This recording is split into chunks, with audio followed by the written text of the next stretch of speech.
All right, so for today, we're going to read a passage from the Arya Pariyesana Sutta, Majjhima Nikaya number 26. We've already heard one or two passages from this sutta already. It's one of the major suttas on the life of the Buddha. And for this evening, we're going to look at the passage that's dealing with the Buddha's practice under his former teachers. Yes, I know. Oh, my goodness.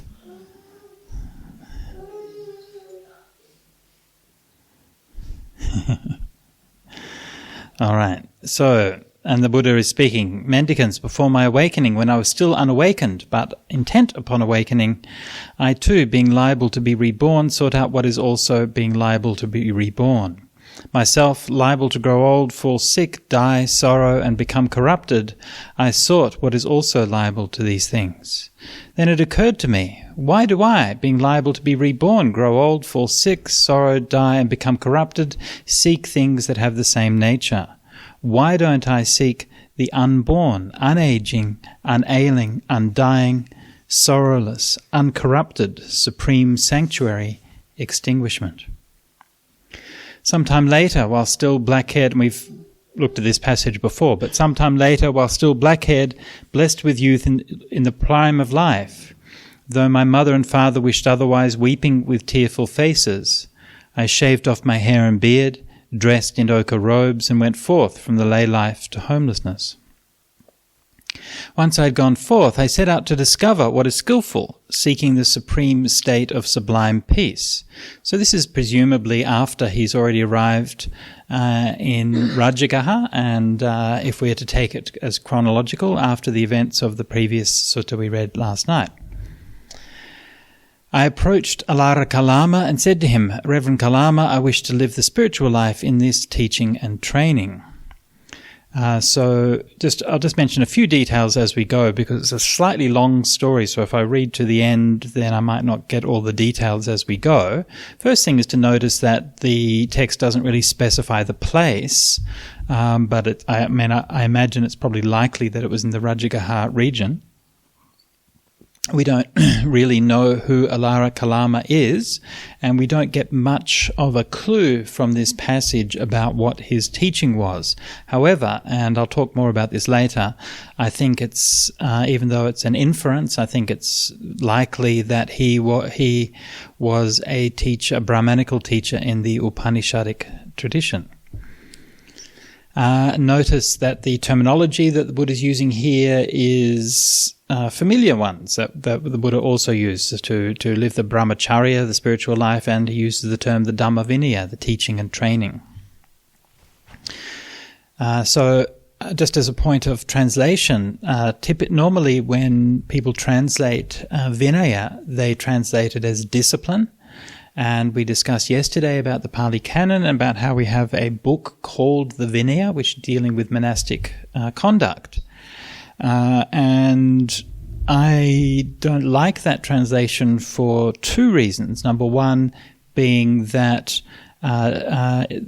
that discipline per se is only a small part of the Vinaya Pitaka itself. It deals with a lot of different kinds of things, and discipline is only one of those things. But more to the point, in the suttas, when the suttas talk about Dhamma Vinaya, I believe that they only rarely mean the actual monastic code that we call the Vinaya Pitaka. So yes, occasionally they refer to the Vinaya Pitaka, but usually when the suttas say Dhamma Vinaya, they mean it in a more general sense, where the Dhamma is more like the theory, the teaching, and the Vinaya is the application of that teaching or the training. And so Venerable Brahmali and myself had some discussions about this, and this is a good example of that, because here the Buddha is referring to Alara Kalama's teaching as the Dhamma Vinaya. Clearly, here Vinaya can't mean the Buddhist monastic code. And I don't think that this is... So previous translators, like someone like Bhikkhu Bodhi's translation, would tend to treat this as an exception and would tend to assume that Dhamma Vinaya usually meant the monastic code. But I think that's the mistake, and I think that usually it does not mean that. And we should assume that it does not mean, that Vinaya does not mean the monastic code unless the context makes it clear. Generally speaking, it just means the practical application of the teaching. Okay, so Alara Kalama replied, "Stay, Venerable. This teaching is such that a sensible person can soon realize their own tradition with their own insight and live having achieved it." So this is somewhat a bit difficult to capture the sense of this phrase in translation, but this idea of their own, realize their own tradition. The word here is actually the word Theravada is later. Sorry, I mistook that. Hang on, let me just get the Pali text. Realize their own tradition. Sorry about that. 1 second. Hello, phone, don't freeze up. Thank you. Okay. Their own tradition. So right. So their own tradition. Yes. Sakang Acharya Kang. Right. Live. Sakang. This is quite a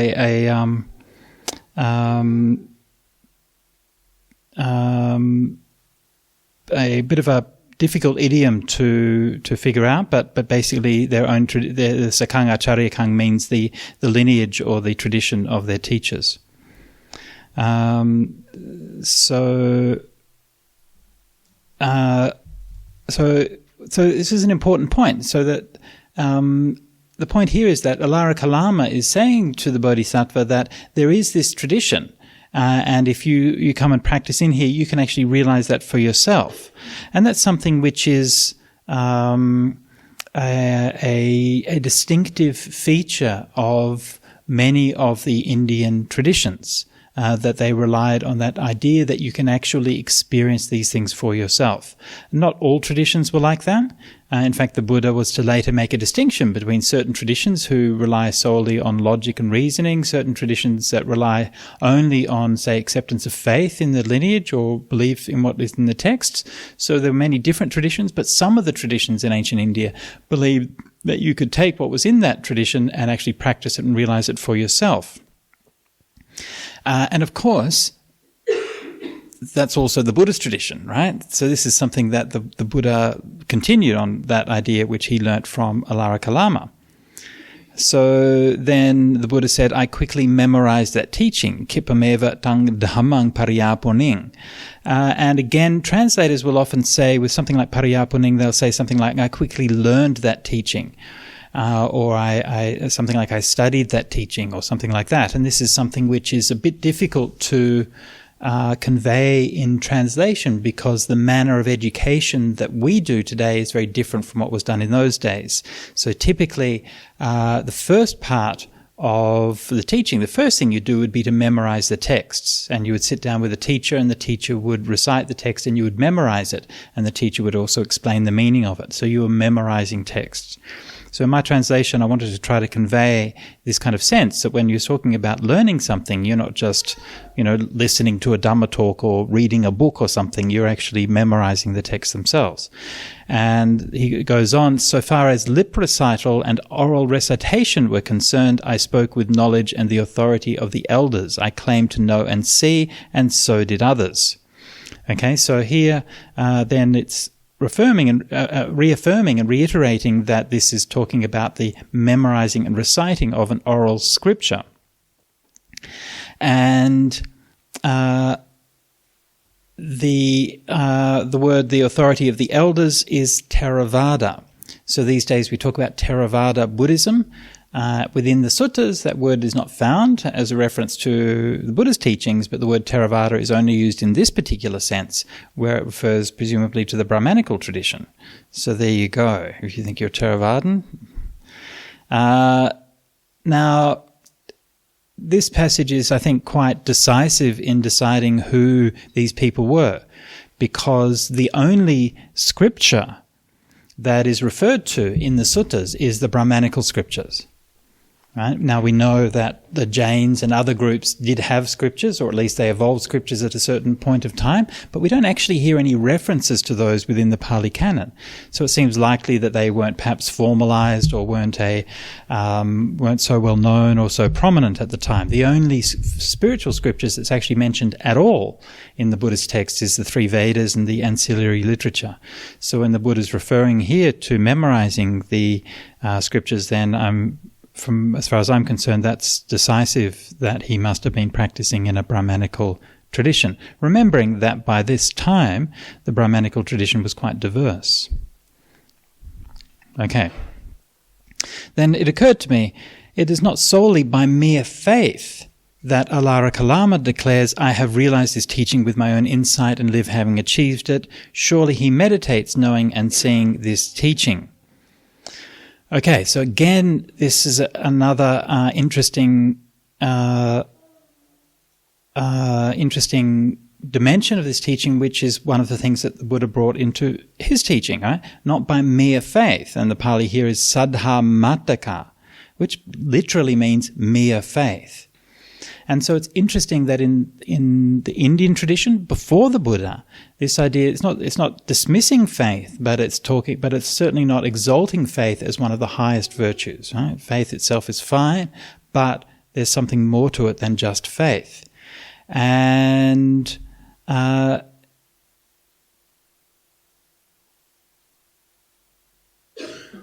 so the idea that you can sayang abhinya sachikatva upasampadja viharati, I mean, these are exactly the same phrases that the Buddha was later to use to realizing his own teaching. Okay, so yeah. Oh, that's right. I was going to say that idea that the tradition should not be faith alone is in fact something which is found in the Upanishadic tradition.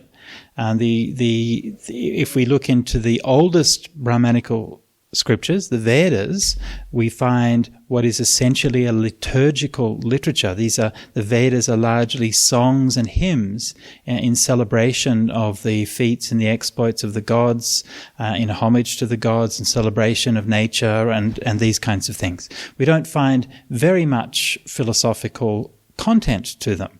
However, we do find some philosophical content, and even then, even in the Vedas themselves, one of the most important philosophical texts deals with the concept of creation, and just won't talk about the whole thing is very interesting, but what's most interesting about it is it reaches the end, and then it says, who was it that made all of this?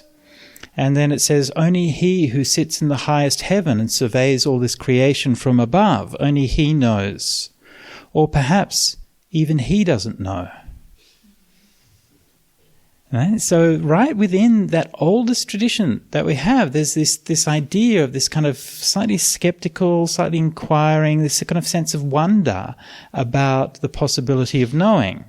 And it's a very different attitude than we find within the Western tradition and the biblical tradition. So in the Upanishads, one of the great themes of the Upanishads. So the Upanishads came several hundred years after the Vedas, but the oldest Upanishads are maybe 200 or 300 years before the Buddha. And in those Upanishads, the Brihadaranyaka Upanishad, particularly, one of the overriding themes is Ya Evang Veda, one who knows this. Ya Evang Veda, and the text is constantly saying this, Ya Evang Veda. And so when it's talking about the hymns or the rituals or beliefs or the ideas, then it's not about the external forms of these things. It's about knowing what the hidden secret meaning of them is. Yeah, this is what it means, is when you're doing these rituals, you don't just do them mindlessly, but you understand what the secret significance of them is. This is what that means, Ya Evang Veda, one who knows this. And so it's constantly pointing back to this idea of the personal experience and understanding and embodying these teachings through knowledge. So this is very much a precursor of the Buddhist idea of understanding through insight. So, I approached Alara Kalama and said to him, Reverend Kalama, to what extent do you say you've realized this teaching with your own insight? When I said this, he declared the dimension of nothingness, the Akinchanyayatana. And this, of course, is one of the four formless attainments, which lie beyond the four jhanas. So this is a very high state of samadhi in the regular scheme of the 8 states of samadhi. This is the 7th. No, hang on, is it 7th? Yes, this is number 7 out of 8. So it's pretty good. Then it occurred to me, it's not just Alara Kalama who has, and he goes on to list 5 qualities. Not only Alara Kalama who has faith, energy, mindfulness, immersion or samadhi, and wisdom. I too have those things. Why don't I make an effort to realize the same teaching that Alara Kalama says he has realized with his own insight? I quickly realized that teaching with my own insight and lived having achieved it. So these are the qualities which the Bodhisattva has developed up to that point: faith, energy, mindfulness, immersion or samadhi, and wisdom. And of course, these are very familiar in Buddhist teachings as being what we call the 5 whats. Who can tell me? So Indriya, 5 Indriya, thank you, which I mentioned a couple of days ago, right? The Indriyas and the 5, also the 5, sorry, you're laughing? No? But yeah, 5, also 5 balas. Sorry, Jessica's laughing. I just thought there's something. Was there a joke we missed? No. It's all right. That's fine. I just thought I'd missed out on a joke. That's all right. So yes, the 5 Indriyas or the 5 balas. So in other words, that these are 5 qualities which the Buddha took and made central to his path. Right? Now, when the Buddha's taking these things, it's not necessarily, applying it in exactly the same way that it meant there, right? I mean, these are general terms, and the exact interpretation of them was probably somewhat different, especially the factor of wisdom. But it's still very striking that these are essentially the Buddha's acknowledging that he lifted these directly from the teachings of his former teachers. And we find these kinds of things constantly throughout the suttas. Anyway, so he realizes this thing and goes and asks Reverend Kalama, Alara Kalama, Reverend Kalama, did you realize this up to this point? And the Bodhisattva says, I too have realized this teaching with my own insight. We are fortunate, Reverend, so very fortunate to see a venerable such as yourself as one of our spiritual companions. So the teaching that I've realized with my own insight and live having achieved it, you've realized with your own insight and live having achieved it. The teaching that you've realized with your own insight and live having achieved it, I've realized with my own insight and declare having achieved it. And the teaching I know, you know, and the teaching that you know, I know. I am like you, and you are like me. Come now, Reverend, we should both lead this community together. And that is how my teacher, Alara Kalama, placed me, his student, on the same position as him and honoured me with lofty praise. So this is, again, a very fascinating, a very interesting detail, right? I mean, for a start, it shows how much integrity that Alara Kalama had, right? I mean, not many people would do that, to actually have that humility to say, well, this person's reached the same level as I do. Let's go and let's do this together. It also suggests, kind of interestingly enough, that this was kind of rare, right? I mean, there was presumably there was a community there. We don't know how many people were there, but, these presumably were quite well-known teachers, and we guess that they probably had a number of students. Obviously, this was regarded as somewhat exceptional that the Bodhisattva was achieving this. I mean, again, whether you want to take that as, 100% literally historical or not is a bit beside the point. The main point here is that this was regarded as a very exalted and very rare attainment, that even those people who were very dedicated spiritual practitioners who had gone forth to achieve it, even among those people, that this was considered to be something that's quite special.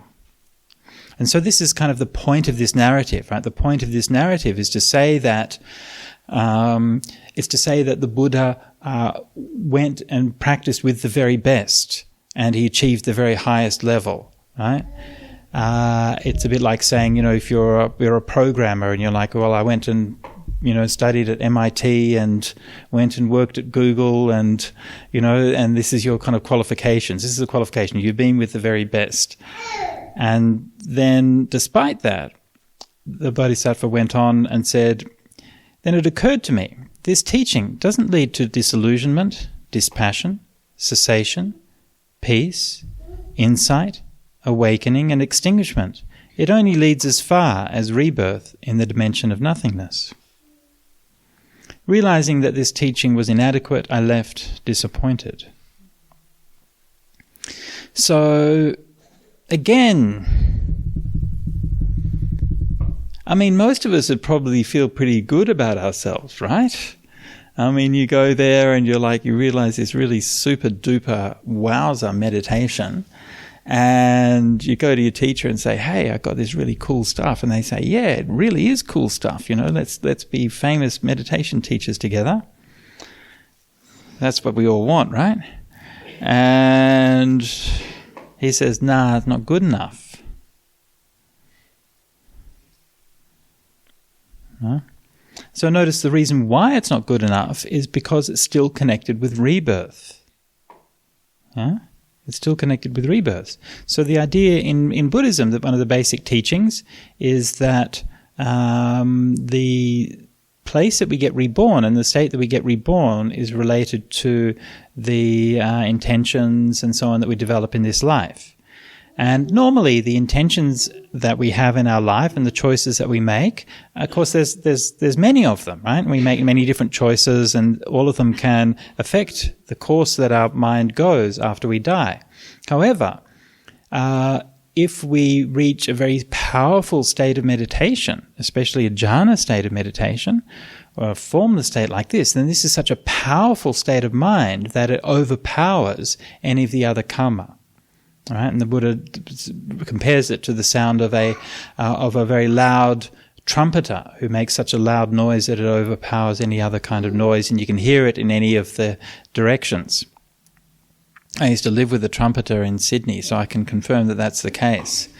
The trumpet players used to practice in the cliffs overlooking the ocean in Sydney. So if you walked around in the kind of morning time around the cliffs, you could hear these sort of jazz trumpets coming from various points around the cliffs. Anyway, so so the idea is that if you get into a state of jhana or a state of samadhi, especially if you develop it well, that it creates such an overpowering force in the mind that leads you to be reborn in a state of rebirth which corresponds with that state of meditation. Okay, so that so you basically get into a state of meditation for that period of time, usually maybe a few hours or something like that, and then when you die, you get reborn and you stay in that state of rebirth, which is a state corresponding to that meditation state, and you stay there for a very long time. And according to the suttas, the rebirth in the realm of nothingness lasts for how long? Anyone know? How long do you get to be reborn in the realm of nothingness? No, you do get out of it. Yeah, it's only temporary. How many years? 1 million years. We have 1 million years. Any advance on 1 million years? Do I hear 2 million years? Do I hear 2 million years? Does anybody know how long it is? How long does the universe last? I think it's like 15 billion years or something like that. Is that right? 30.8 billion years. I think you're right. I think that's like a revised date, isn't it? I think more recently they've increased it about 30 billion, right? Right. Yeah. We actually had a discussion about that when at Bodhinyana a few years ago. One of Ajahn Brahm's friends from Cambridge at the physics department there, I can't remember his name, but they were students. He was a student with with Stephen Hawking in Cambridge, and he's been sort of teaching there ever since. I can't remember his name now. Anyway, he came to Bodhinyana and we had a discussion and we talked about all of these kinds of things. And that date came up because I think the formally the date was less, and then Brahmali said that he worked it out from the. Right, he worked it out from the suttas that the length of time of one eon should be roughly 30 billion years. And then the physicist said, oh yeah, actually that's the new date in physics that they've now revised it to. So the physics is just coming. Well, I make no claims about that. Maybe it's just a coincidence. I don't know. But anyway, the about 30 billion years is one eon. Now, if we assume that one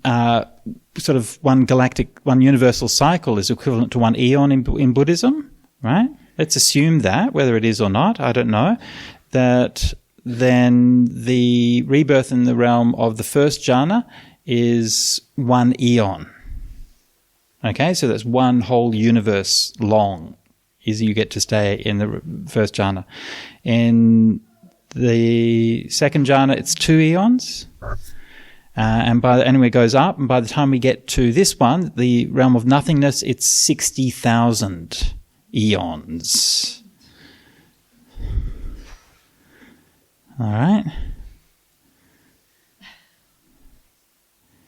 So what that is that's a reflection of the power and the stability of these attainments.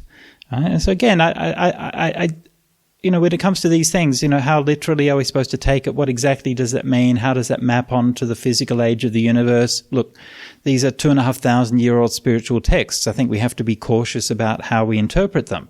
But the message of that, the point of that is that this is a pretty damn good stuff. Okay, that's basically the idea. But that's it, right? So basically the Buddha's like, well, I could go and like bliss out in this incredibly peaceful thing, which is just sort of like unbelievably more peaceful and blissful than you could ever possibly imagine, and stay there for 60,000 years, but that's rubbish. 60,000 universal cycles, but that's rubbish, right? That's nothing. That's not good enough for me. So this is what he's giving up. Anyway, so he then left there and went on to practice with Uddaka Ramaputta. And basically, I won't repeat the whole story, but basically went through the same story, except Rama, there's a couple of details which are different. First of all is that Rama taught the next level of meditation, which is the realm of neither perception nor non-perception, which is the 8th of the attainments. And the second thing, which is an interesting little detail, is that the text implies that Uddaka Ramaputta did not himself realize that attainment, whereas Alara Kalama did. In fact, the sutta says that Rama had realized that attainment, not Ramaputta, the son of Rama. So whether Ramaputta is the spiritual son of Rama, as in his heir, or whether his actual son is unclear, but it seems as if Rama had attained these, but Uddaka Ramaputta had not. Hence, when it comes to the end, whereas Alara Kalama said that they should lead the community together, Rama, in fact, said that the Bodhisattva should lead the community himself. And so he placed the Bodhisattva on a higher position than himself.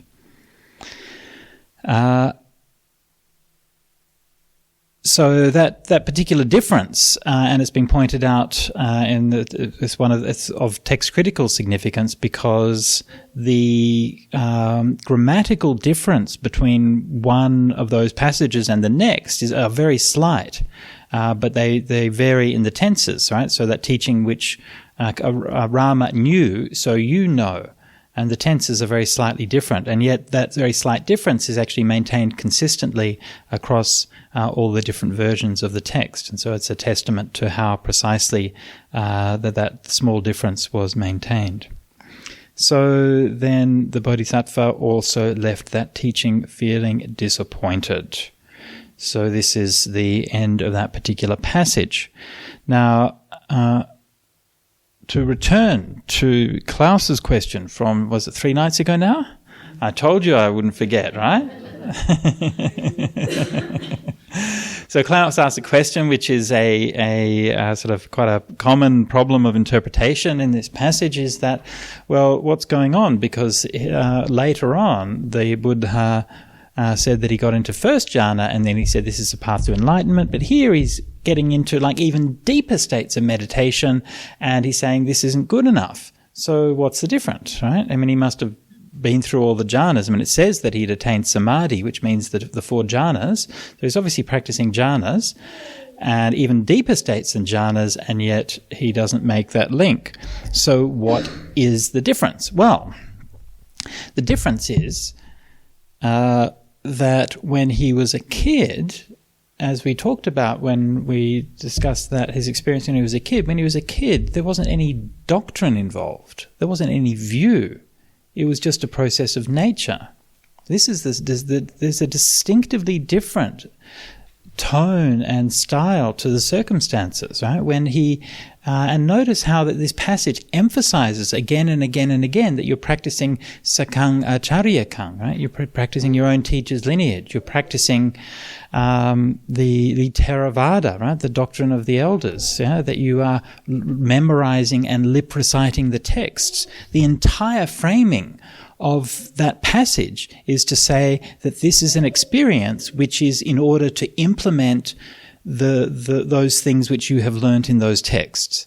And of course, like I said, it doesn't actually specify what those texts are in the passage. However, we can say, I think with a fairly good degree of confidence, that it would have been the Vedas and quite probably the Upanishadic teachings, whether they learnt the Upanishads as such or certainly Upanishadic ideas, which are referred to frequently in the suttas.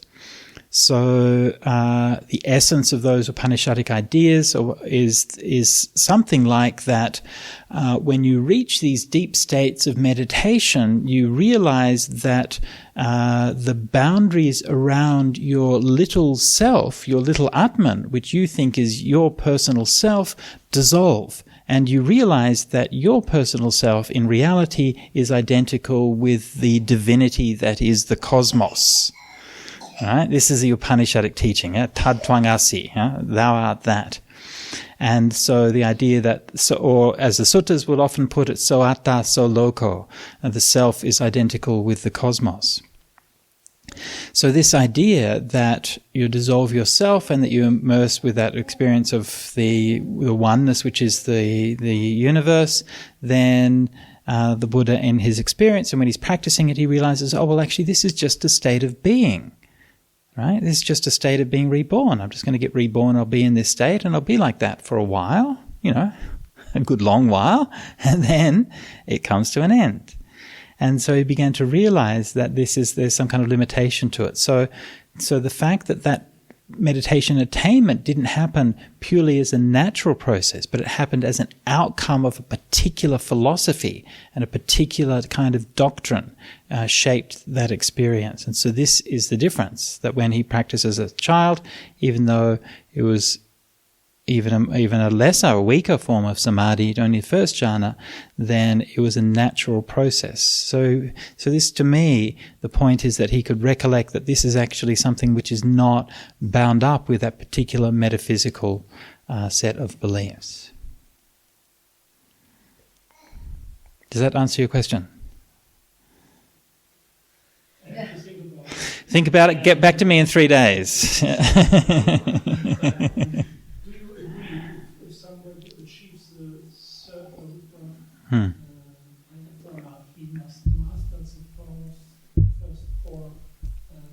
Of course, yeah. Of course, yeah. So you agree that Buddha has known the first jhana? Of course, yeah. Okay. So that means he knows Piti Sukha. Right, yeah. Is it the same Piti Sukha as he has experienced as a child? What do you think? Also, it's a little bit different because there's no this theory. I think the experience when you're having the experience is basically the same. I mean, it's never like exactly the same, right? But it's basically the same. But it's about the way that you see the experience or the way you interpret it. Like I think when he was a kid, I don't think that he interpreted it at all, right? I mean, it's just an experience. When you're a kid, you just have that experience. Like, wow, you know. Then there's a theory, and that theory gives a particular reading to it. Yeah. But can you get enlightened without meditating then, maybe? Can you get enlightened without meditating? Well, try it and get back to me. Apparently it happens just without going on consciously. There's hope for us yet, right?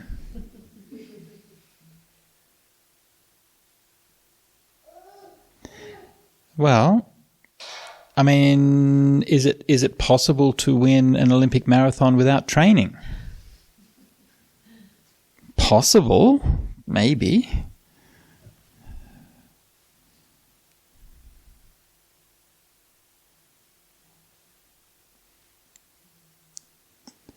Okay, so you have a question? Yeah. What was supposed to be happening when this lifetime in these formless states was expired? When what was expired? When it was expired? When it's expired, what happens? Oh, you come back here. In the human realm. What's happening in the human realm while all that's happening? No, you get into the formless realm, Yeah. and you be there. Right. Yeah. Yeah. Yeah, human realm or one of the other realms, yeah. Most of the time, yeah. Sometimes you can get enlightened right away from there. But sorry? We'll still be here. Well, humans, well, I don't know if... I mean, something will still be here. Right?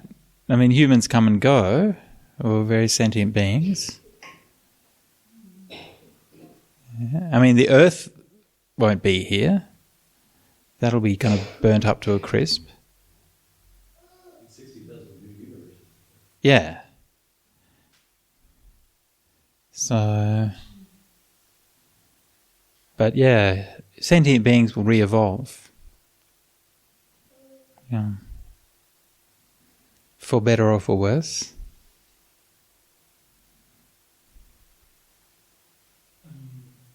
What was the theory of karma and Brahmaputra was unnatural if we compare this with the experience of the child. Uh-huh. This is the difference for you. Yeah. And which part is what is the main unnatural? It's not that it's unnatural. It's that it's shaped by a metaphysic. So it's seen within the concept of a metaphysic. Look, that's how things go. If I'm a Christian and I sit down and meditate, then I see a light in my meditation. Then I'll come out of my meditation. I'll say I saw God. That's just naturally how you see it. So if you study the Upanishads and you go into your meditation and you have that kind of experience and you say, oh, I became Brahman. You know, this is just natural that's the way you would interpret it. Yeah, so it's not that there's anything wrong with the experience as such. It's just that's your beliefs and ideas about it will shape the way that you see it. As Buddhists, then that will still apply to us as Buddhists, but we're conditioned to see that experience as impermanent. Right? So our views still shape how we interpret the experience. That bit is the same. Right? The difference is that our views about that experience are not metaphysical. Right? So if I see that this state will lead to a rebirth that's eternal and will last forever and is the divinity of the cosmos, then this is a metaphysical interpretation of it. But if our reading of it is, well, this is a condition which has been created by certain practices and which is characterized by certain mental qualities and which will last for a while and which will come to an end, that's a view about it. You know, it's a theory, but it's a theory based on the empirical reality of the experience itself. So it's closer to the experience. But the lateral way is not Right. The 5 jhana factors is Right. more. I'm not sure what you mean by that. The natural way of a child, All right, yeah. is it more than to overcome the 5 physical senses? Well, I mean, the child isn't thinking about those things at all, right? The child is just sitting there being peaceful. Yeah. Philip, go on. No? You're good? Okay. Michael. I'm wondering, when you say that the person gets enlightened, then they get reborn maximum 7 times, so that he goes. The stream enterer, yeah. Yeah. And then when they are reborn in these states, then I mean they I guess very high achieved, so they will be reborn in states where they stay for say 60,000 eons. Maybe. Maybe. But a stream enterer doesn't necessarily practice the formless attainments. Right. Okay. Yeah. But I was wondering what would happen if, say, an enlightened being, if the good karma of an enlightened being expires at a time where, I mean, all of this depends on the belief that, I mean, if you are reborn in the next universe, then that there are still human beings. Oh, right, yeah. That you can be reborn. Sure, yeah. In the human realm. Yeah. See, that's why karma isn't deterministic, right? So karma is just sort of creating a karma is just creating a certain set of conditions, but if the external conditions are not appropriate, then it won't ripen. Right? So it's the same as like if you have a seed from a mango tree, the seed from a mango tree will sprout with a mango tree, right? It can't sprout. You can't grow a carrot from a mango tree, right? That's the nature of that seed. But it's only going to sprout when there is soil and when there's moisture and when the weather is okay. So you're saying that you're then stuck in the heaven realm as long as. Or you get reborn somewhere else, right? Because we've got a whole bunch of karma from the past that can send us wherever we like, right? Yeah. So the tendency is that you, if all this theory is sort of worked out in detail in the Abhidhamma, but the basic idea is that if you have a strong karma or a habitual karma, or a karma which is some kind of overwhelming karma or something like that, then that will determine when you get reborn. But if you lack any of those kinds of things, then you'll fall back on some kind of karma that you've made in the past. Yeah. And if you think about it, if you think of the karma that conditions rebirth as arising from our moral choices, then you think about how many moral choices that you make in this life. Right? Each act of giving is an act of karma, and that can determine your rebirth. Right? Each act of being a bastard also is determining your karma. Each trollish comment that you've left on Twitter. Yeah? All right? And so, yeah, just, be careful about that. Okay, so look, we've been going on for a little while. We should wrap up now. So what I'd like to propose is that for tomorrow we do something a little bit different, and I'd like to have a youth group for tomorrow. So this would be a discussion, and normally at the same time we normally would do the interviews, and only for the young people. So that's only under 40s. So old people, bad luck. Yeah. Yeah. Okay, Boomer. Yeah. And for the old people, then they get to be happy by being in here and meditating. Sadhu, sadhu, sadhu. Excellent. So for the under 40s, then if you would like to come and have a discussion, then we'll do that tomorrow. We'll do it in the room where I'm doing the interviews from, I think it's 3 o'clock we start. So we'll do it there. And the interviews we'll put off to the day after. Okay, so if you've put your name down for interviews already, then my apologies, but we'll do that the following day. All right? Okay? If you don't want to come, if you'd rather just meditate, that's fine. But for those who'd like to come for a discussion, then please do. What is it about? I can't say while the old people are here.